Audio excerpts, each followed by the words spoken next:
ये तो कागज पर पेंसिल से बनाना भी कठिन है, तो सोचिए इसे पत्थर पर कैसे उकेरा गया होगा। क्या आपको इस मंदिर के आर्किटेक्चर को देखकर आश्चर्य नहीं हुआ?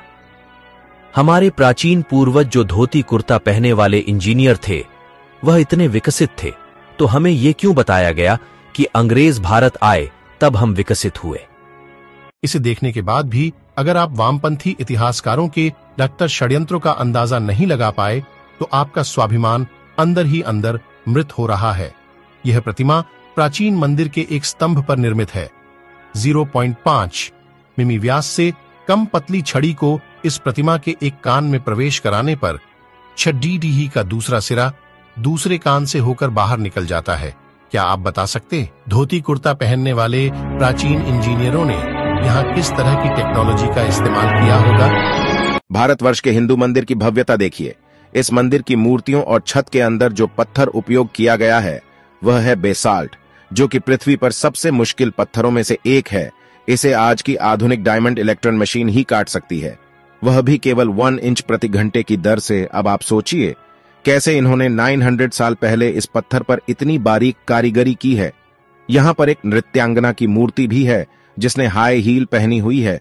सबसे ज्यादा अगर कुछ आश्चर्यजनक है वह है इस मंदिर की छत। यहाँ पर इतनी बारीक कारीगरी की गई है जिसकी सुंदरता देखते ही बनती है।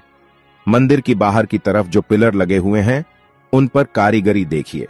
दूसरा, उनकी चमक और लेवल में कटाई। मंदिर के प्रांगण में एक नंदी भी है जो भी इसी पत्थर से बना हुआ है, और उस पर जो कारीगरी की हुई है वह भी बहुत अद्भुत है।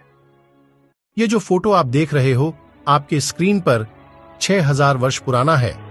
दरबंद ई बेलुला चट्टान में मिला, वह भी इराक में। यह फोटो भगवान राम की है।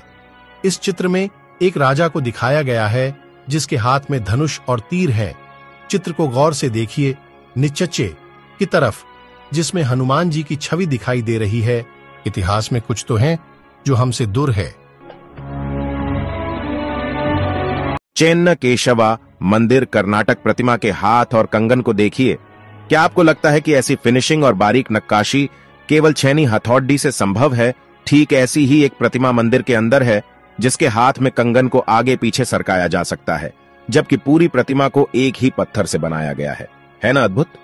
सच तो यह है कि हमारे मंदिर 7 आश्चर्यों की लिस्ट बनाने वालों की तुष्टिकरण की भेंट चढ़ा गया। 1000 साल नहीं, 5000 साल नहीं, 10,000 साल भी नहीं और 20,000 साल भी नहीं। बात करते हैं करीब 28,500 साल की, जब इस धरती लोग में कोई अब्राहमिक रिलीजन जैसे कि क्रिश्चियनिटी और इस्लाम एग्जिस्ट ही नहीं करते थे। बात हो रही है कल्प विग्रह की।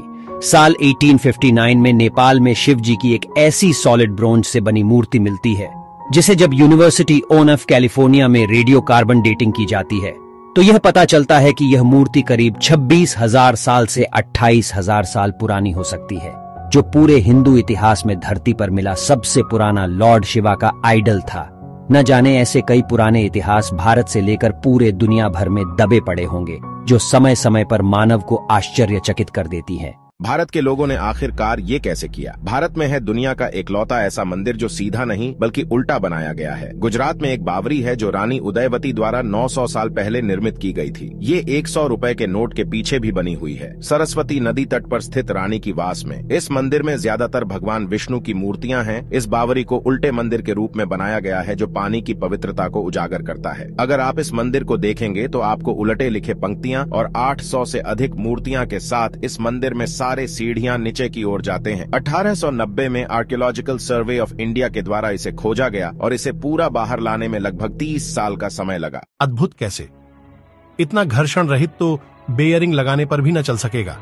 भारत के मंदिरों की अद्भुत अविश्वनीय कुशल शिल्पकारी एक ही पत्थर को काटकर नक्काशी तक तो ठीक थी, पर पत्थर के अंदर इतनी घर्षण कैसे? मेरे पास शब्द नहीं है, आप ही कुछ बताइए कमेंट्स पर। बस हम और आप कल्पना कर सकते हैं, आधुनिक मशीन भी नहीं कर पाएगी।